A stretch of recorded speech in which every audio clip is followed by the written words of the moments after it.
रहिवासी माणसाला सदनिका ज्याची ऑलरेडी आहे त्याला जर का भाड्याने शिफ्ट व्हायचं नसेल आणि प्रोजेक्टमध्ये ऑलरेडी फ्लॅट त्याला नको असेल तर मग तुम्ही त्याच्यासाठी काही पर्याय देता का? हो, 100%. पण हा पर्याय डेव्हलपर ते डेव्हलपर डिफरंट असतो.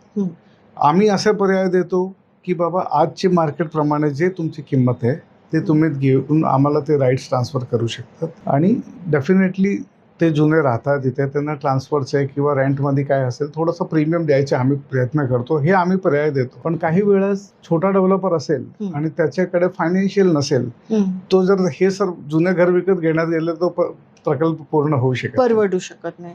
बरोबर आहे. बिल्डरला जर का प्रकल्प परवडत असेल आणि बांधण्यासाठी काही प्रॉफिट मिळत असेल, बांधण्याचे पैसे जाऊन देखील काही जर 2 पैसे प्रॉफिट मिळणार असेल तरच बिल्डर हे तुमच्यासाठी सगळं काही करू शकतात. हाही विचार करणं खूप गरजेचं आहे.